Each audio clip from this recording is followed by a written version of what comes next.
whatever the case may be. And I'm not pretending to know what happened to Nipsey Hussle. I don't know who did that to him. I don't know what. What I do know is that he was always a positive guy, man, and he was giving back to his community. And it's a shame, man. And I don't think at this point of his life and career he did anything. He would do something that merits that, you know? And all we could do is continue to show love. Outpouring the love is beautiful. I see all over social media, all over everywhere. Everybody's paying their respect, showing love to a good guy. But it's sad for hip hop, man. It's sad for black people. It's sad for Latino people. It's sad for brown people, where we can't embrace each other. Why we gotta hate? Why we can't love each other? And yeah, I was crazy at one time, and anybody who's from the Bronx or whatever, they know Joe was crazy. But with age comes wisdom, comes knowledge, growth. There's nothing like a guy trying to do for his family, try to do for his community, and be very unselfish, because there's a lot of people amongst us that are very selfish, and that's the people I don't like, And when is enough enough? When have you done enough? When have you helped your friend enough? You don't have to be a rapper. When have you helped your family enough? If you're the person in your family, not a rapper, who has a good job, when is it cool for you to come around your family because you love them and you embrace them, and they always got to say slick shit about you? Or they all want to, throw subliminals, or they all want to,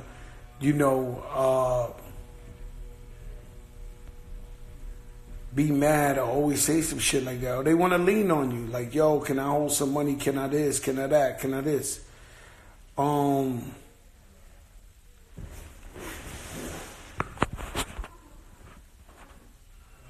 It's crazy out here, man. You got motivated people and you got people that don't want to work. You got people with their hands out. You got people always begging. Since when it been cool to be a grown man, don't want to work and always want to beg people and always something's wrong if that, this shit's crazy out here, man. And for me, I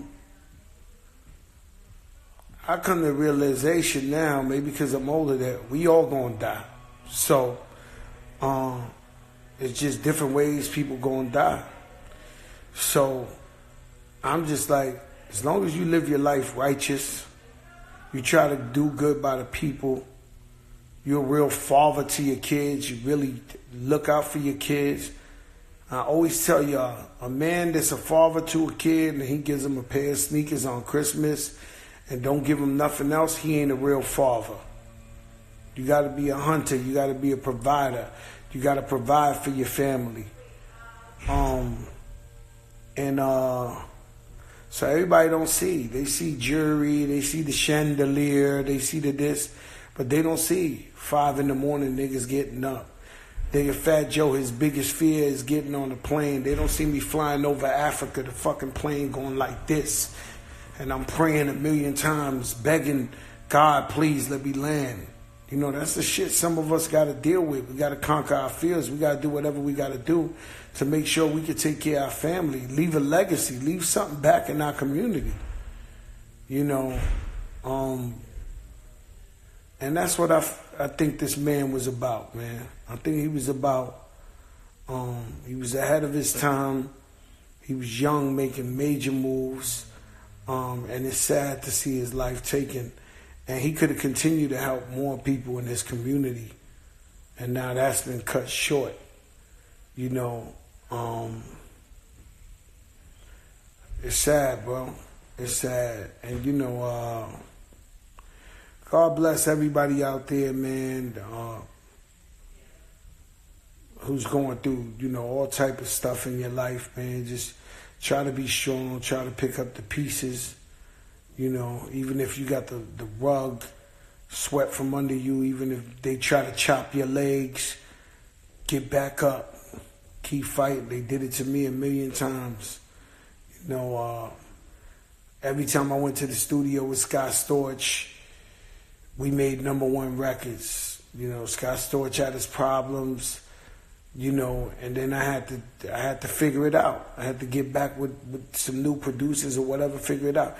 Look, life is a big journey, man. It's full of lessons and obstacles. You know, you can't know what it is to succeed unless you deal with failure.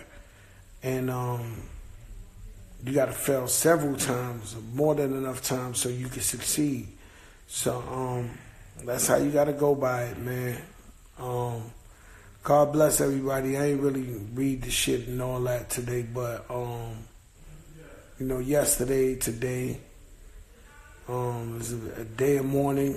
You know, play Nipsey Hussle's record, stream it, break a record. It's unfortunate the niggas gotta die for people to really, really support him. But man, maybe now you go in there and you figure what he's all about and what he was talking about in his music. We got his music.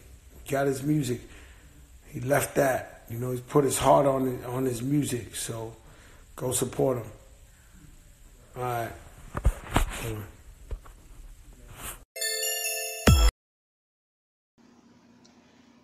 That was Fat Joe's reaction to the news shortly after the news came out that Nipsey Hussle had passed. And I put that in here to throw the East Coast in here too because, you know, I wanted to show that Nipsey was really about promoting unity. Like, he really was. That's why there's a lot of the ceasefires being signed now, and a lot of, you know, a lot of things are taking place now to keep that fucking dream of unity alive, because that's really what we need in the industry, in the streets, in society in general. And, you know, that's like one thing. He didn't just have love for just the West Coast, even though he was from the West Coast. You know, he was our representative, but he, at the same time, you know, he had love and respect for people on the East Coast, the Midwest, just all over, you know, and, you know, that's why we gotta keep pushing and stick to the agreements that we're going with this unity. We really do. We're gonna get into some Nipsey Hussle, Bigger Than Life. Check it out.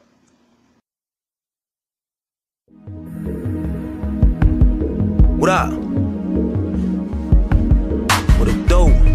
Music Corner. I'd like to welcome everybody out tonight. Welcome all the new marathon members to the experience of a lifetime. I need y'all hands up though. Yeah, look, no, I don't want your love. That's not why I make music. I owe myself, I told myself back then that I would do this. And I always looked so out of reach and just seemed so confusing. That I found my place in life, a young black man that seems so useless. But I don't want no help, just let me suffer through this. The world would not know Jesus Christ if there was never Judas. This knife that's in my back will be the truth that introduced us. And the distance in between us is the proof of my conclusion. So life is what you make it. I hope you make a movement.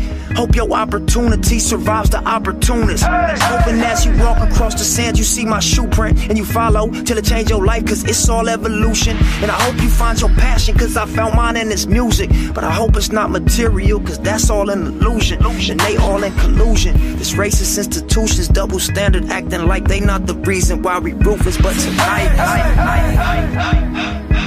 this is my moment.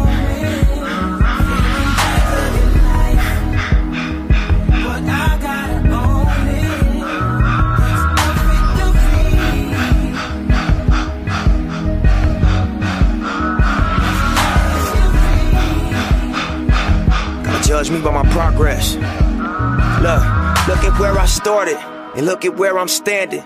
Y'all can say it's luck, but I know that it's planning. Shout out to the pain that gave me understanding. Shout out to my gang, turned me to a savage. So niggas say what they want to, but I go through what you haven't. And it's not ego driven, it's not me boasting and bragging. This road I chose to go down, hard to slow down when in traffic. In order for me to grow, I had to let go of some habits. And it's easy to say I'm on now cause you see it and it happened. But before it ever did, had to believe and get it cracking. So I'm gonna take you back then, 32 shots in my Mac 10. With a dream minus the means, my early teens was fucking tragic. And deep inside inside my mind is buried crimes you can't imagine. That I wrestle with at night, demons I fight, I can't get past it. So no matter how straight your casket, it don't matter if you plastic. We was looking for the lights and all we stumbled across was flashes. But tonight, This is my moment. But I gotta own it.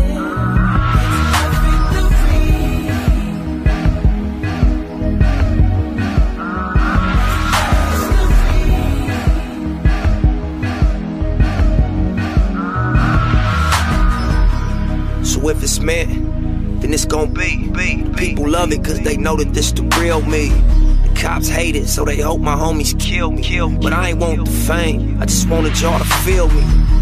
It's my time, so I'm going in. We ball till we fall, fuck how the story ends. I see these niggas hating, I know you hoes plotting. I ain't worried about it, cause I know God got me. Say, I know God got me. Yeah, I know God got me. Yeah, I know God got me. See, I ain't worried about it, cause I know God got me. Once in a lifetime shit, you know. Song dedicated to everybody out there with a motherfucking dream. Fuck what they say, do your shit. Marathon, nigga. This shit ain't gon' stop till I say it's gon' stop. It ain't gon' stop till you say it's gon' stop. And it ain't gon' be unless you make it. It's your time, get up off your ass. 10 toes down out here. No. Swear to God, I shed tears in this motherfucking booth, nigga. For my niggas that's gone. My niggas that can't be here with me. For the ones that is.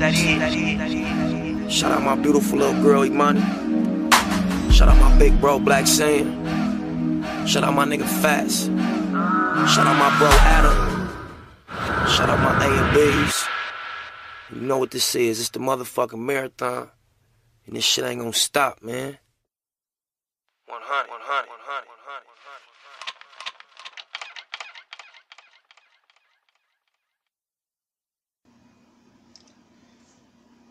That's the thing, we can't let that marathon stop, man. Just because he passed doesn't mean we need to let it stop. We're going to get into, I want to play a little video of a compilation of reactions from when Pac died, because like I said, it's real comparable to the impact. So we'll get into that right now.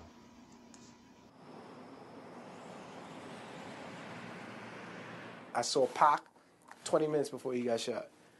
I saw Pac in Vegas, about to get into the car. He was coming out the hotel. And we walked off, and we got in the cab, and they got in the Bentleys and all that other stuff. And, you know, we went on to another party, and 20 minutes later, we heard Pac got shot. I was at Warren G's house. In the living room. I think we was playing a video game, and we kept getting a whole bunch of calls and pages. Somebody told us to turn on the news, and we turned the news on, and we seen the little shit. I remember calling a Fanny and saying, "Faye, do I need to get on a plane right now?" She said, "Jada, he's going to be okay.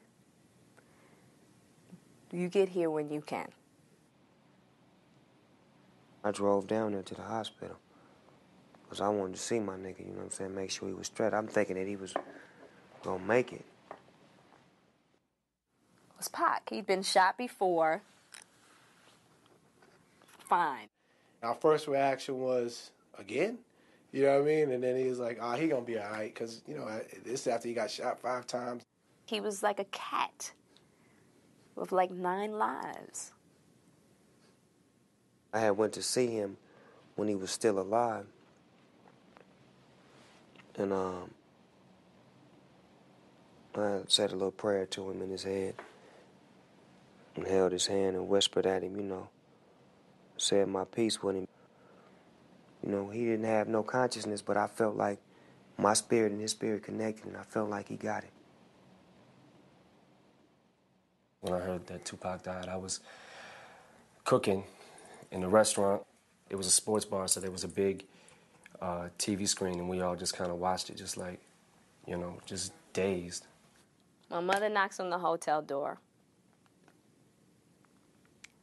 Will opens the door. soon as I see her face,